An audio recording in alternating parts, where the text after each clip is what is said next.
Avec mes collègues, nous avons mis au point un modèle d'apprentissage qui s'appelle PartiSoc, car il partitionne les fractions du carbone organique du sol qui sont stables ou actives à l'échelle du siècle. Le carbone organique du sol, c'est une ressource essentielle pour tous les organismes qui vivent dans le sol. On parle d'un réseau trophique du sol. Il va avoir une fonction très importante pour la régulation du climat.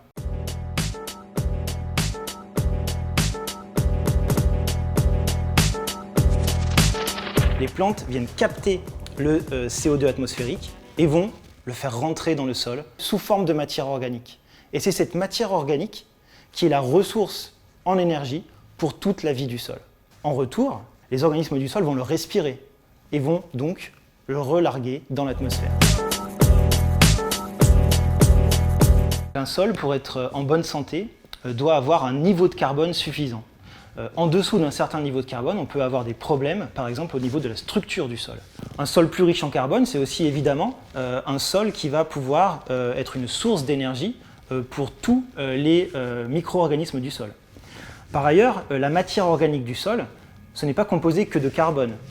Il y a aussi de l'azote, du phosphore, et tous ces éléments, donc quand les micro-organismes vont minéraliser la matière organique, eh bien, vont devenir disponibles pour les plantes qui vont pouvoir les utiliser pour leur croissance. Donc ce qu'il faut retenir, c'est qu'un sol plus riche en carbone va avoir l'intensité de ces différentes fonctions qui va beaucoup mieux s'exprimer.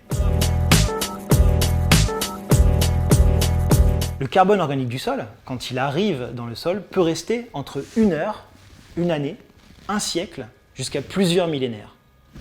Donc ce temps de résidence est extrêmement variable et c'est pour ça que notre méthode vient permettre de séparer la fraction du carbone qui va rester plus d'1 siècle ou au contraire la fraction qui va rester moins d'1 siècle. La connaissance de la taille de ces fractions, elle est très importante pour plein d'acteurs.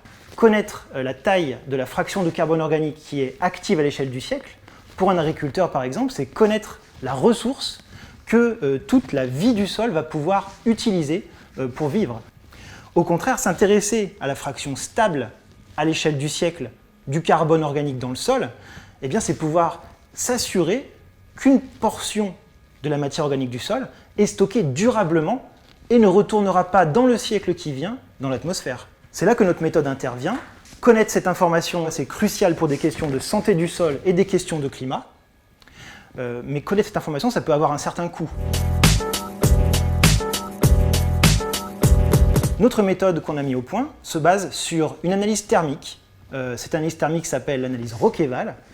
Et en moins d'1 heure, pour quelques dizaines d'euros, nous sommes capables, à partir des données collectées, de pouvoir quantifier via notre modèle d'apprentissage PartiSoc la fraction du carbone qui est stable ou active à l'échelle du siècle. Si on utilise cette information pour initialiser un modèle de dynamique du carbone, eh bien on rend ce modèle beaucoup plus précis à l'échelle de plusieurs décennies. Donc on a pu confronter ce modèle amélioré avec des observations et vérifier que utiliser notre modèle PartiSoc comme méthode d'initialisation des modèles, c'était quelque chose qui permettait de les rendre beaucoup plus précis. Notre objectif maintenant, ça sera d'utiliser des cartes nationales dans le cadre d'un projet financé par l'ADEME pour rendre les modèles de dynamique du carbone du sol beaucoup plus précis à l'échelle de notre pays.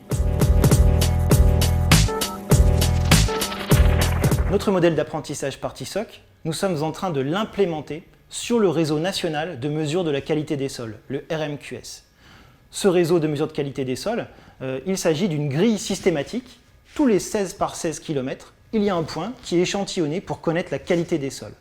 Et donc nous mettons en œuvre notre modèle PartiSoc sur l'ensemble de notre territoire national pour pouvoir disposer d'une carte française de la stabilité du carbone du sol. Cette carte, elle pourra avoir énormément d'applications, aussi bien pour des citoyens ou des agriculteurs qui ont envie de connaître un peu la qualité de leur matière organique dans leur sol, mais ça servira aussi à des modélisateurs à beaucoup plus grande échelle pour avoir des simulations de l'évolution future des stocks de carbone organique du sol plus précises pour le siècle à venir.